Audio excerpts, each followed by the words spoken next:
वसुदेवसुतं देवं कंसचारूढमर्दनं देवकी परमानन्दं कृष्णं वन्दे जगद्गुरु।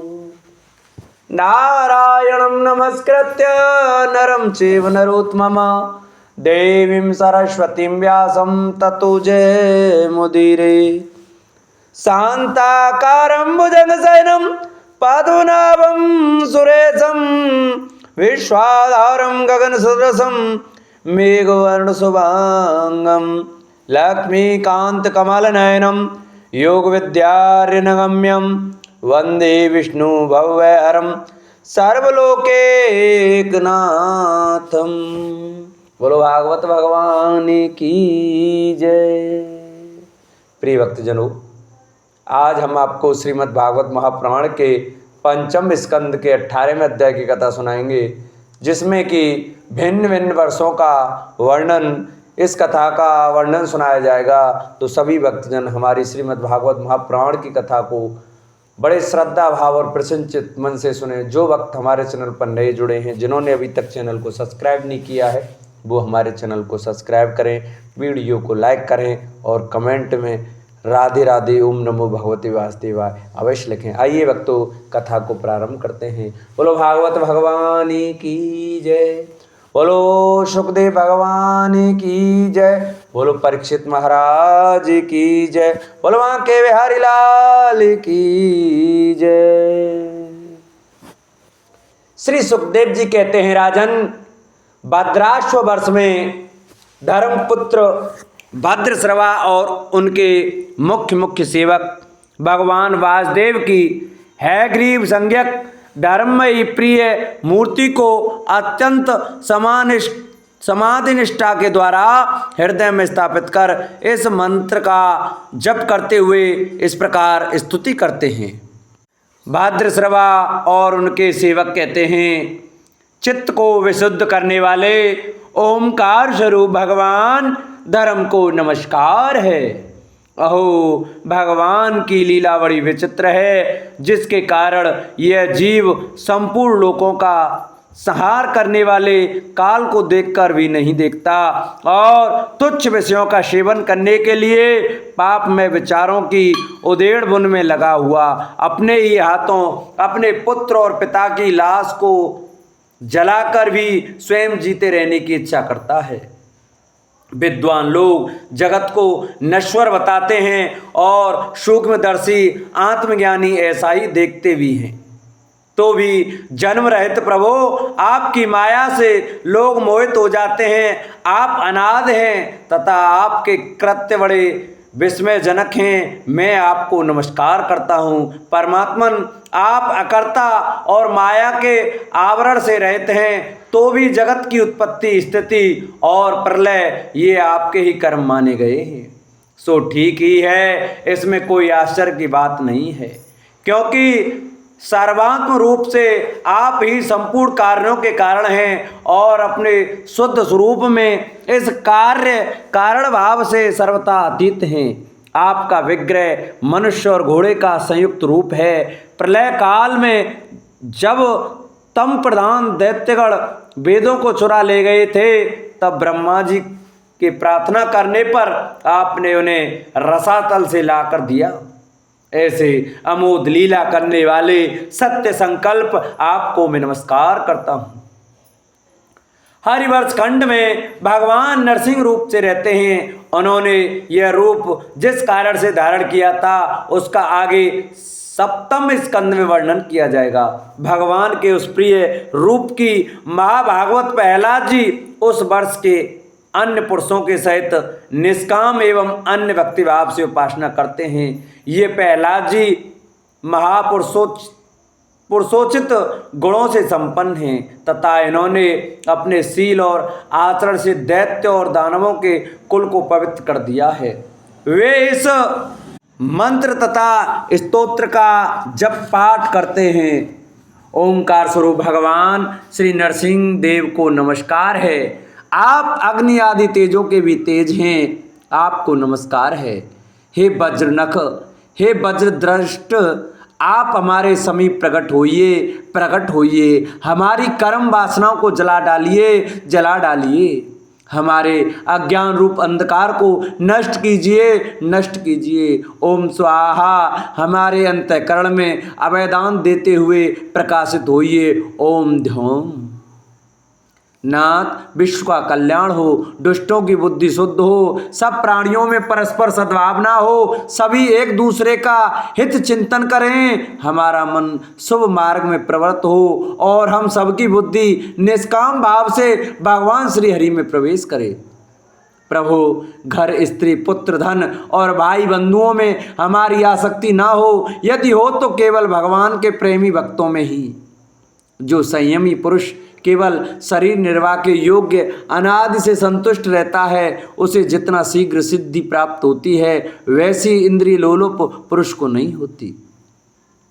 उन भगवत भक्तों के संग से भगवान के तीर्थ तुल्य पवित्र चरित्र सुनने को मिलते हैं, जो उनकी असाधारण शक्ति एवं प्रभाव के सूचक होते हैं। उनका बार बार सेवन करने वालों के कानों के रास्ते से भगवान हृदय में प्रवेश कर जाते हैं और उनके सभी प्रकार के देहिक और मानसिक मलों को नष्ट कर देते हैं।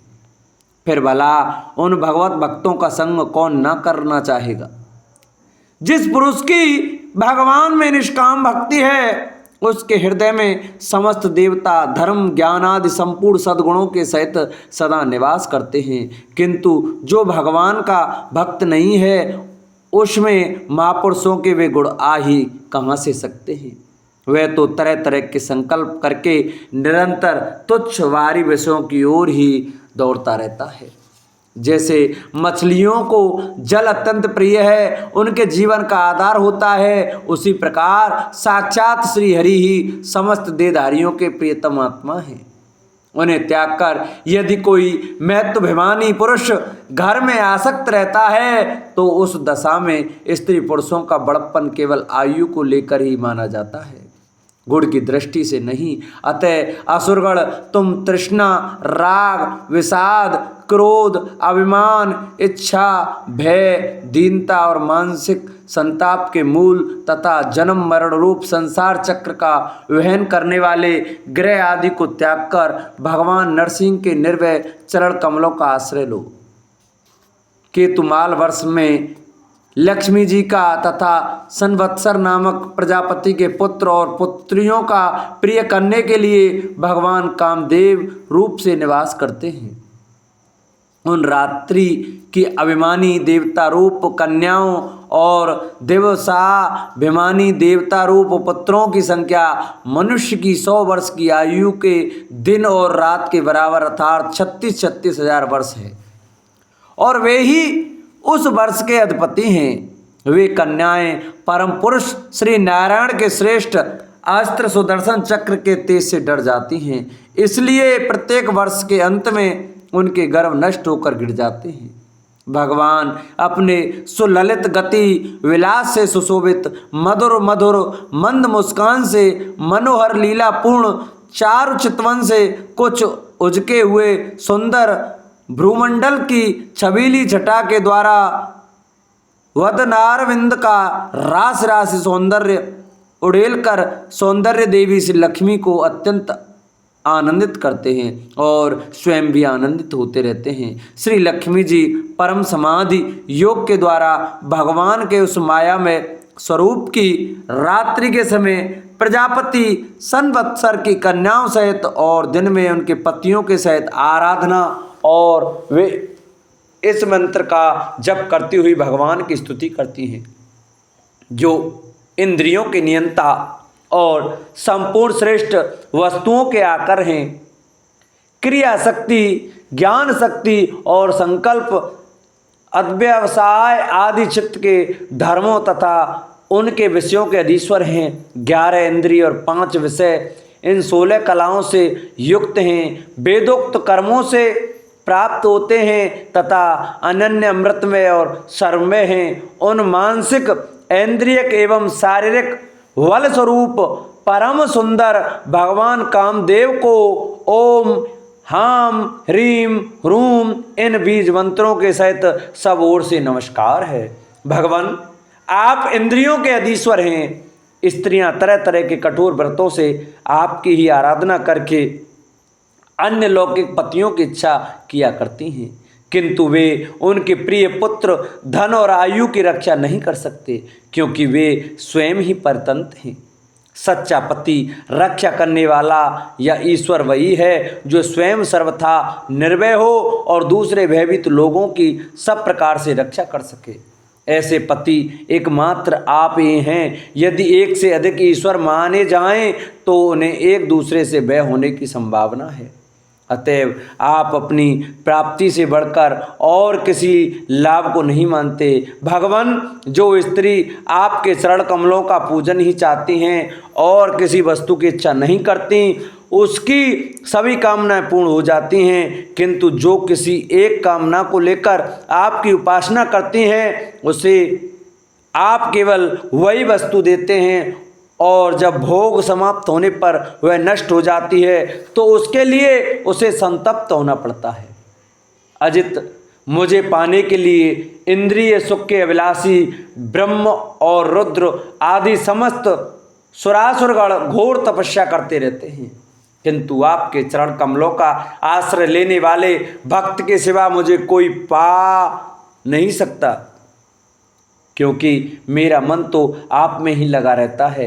अच्युत, आप अपने जिस वंदनीय कर कमल को भक्तों के मस्तक पर रखते हैं उसे मेरे सिर पर भी रखिए। वरेण्य, आप मुझे केवल श्री लांछन रूप से अपने वक्ष स्थल में ही धारण करते हैं, सो आप सर्वसमर्थ हैं। आप अपनी माया से जो लीलाएं करते हैं उनका रहस्य कौन जान सकता है। रम्य वर्ष में भगवान ने वहाँ के अधिपति मनु को पूर्व काल में अपना परम प्रिय मत्स्य रूप दिखाया था। मनु जी इस समय भी भगवान के उसी रूप की बड़े भक्ति भाव से उपासना करते हैं और इस मंत्र का जप करते हुए स्तुति करते हैं। सत्व प्रधान, मुख्य प्राण, सूत्रात्म तथा मनोबल, इंद्रिय बल और शरीर बल, ओंकार पद के अर्थ सर्वश्रेष्ठ भगवान महामत्स्य को बार बार नमस्कार है। प्रभु, नट जिस प्रकार कठपुतलियों को नचाता है, उसी प्रकार आप ब्रह्मांडादि नामों की डोरी से संपूर्ण विश्व को अपने अधीन करके नचा रहे हैं। अतः आप ही सबके प्रेरक हैं। आपको ब्रह्मादि लोकपालगण भी नहीं देख सकते, तथापि आप समस्त प्राणियों के भीतर प्राण रूप से और बाहर वायु रूप से निरंतर संचार करते रहते हैं। वेद ही आपका महान शब्द है। एक बार इंद्रादि इंद्रियाभिमानी देवताओं को प्राण स्वरूप आपसे डा हुआ, तब आपके अलग हो जाने पर वे अलग अलग अथवा आपस में मिलकर भी मनुष्य, पशु, स्थावर, जंगम आदि जितने शरीर दिखाई देते हैं उनमें से किसी की बहुत यत्न करने पर भी रक्षा नहीं कर सके। अजन्मा प्रभु, आपने मेरे सहित समस्त औषध और लताओं की आश्रय रूपा इस पृथ्वी को लेकर बड़ी बड़ी उत्ताल तरंगों से युक्त प्रलयकालीन समुद्र में बड़े उत्साह से विहार किया था। आप संसार के समस्त प्राण समुदाय के नियंता हैं। मेरा आपको नमस्कार है।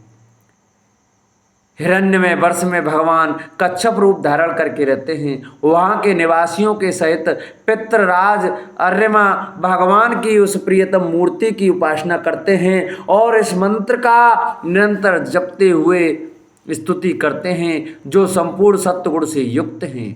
जल में विचरते रहने के कारण जिनके स्थान का कोई निश्चय नहीं है तथा जो काल की मर्यादा के बाहर हैं, उन ओंकार स्वरूप सर्वव्यापक सर्वाधार भगवान कच्छप को बार बार नमस्कार है। भगवान, आपके रूपों में प्रतीत होने वाला यह दृश्य प्रपंच यद्यपि मिथ्या ही निश्चय होता है, इसलिए उसकी वस्तुतः कोई संख्या नहीं है, तथापि यह माया से प्रकाशित होने वाला आपका ही रूप है।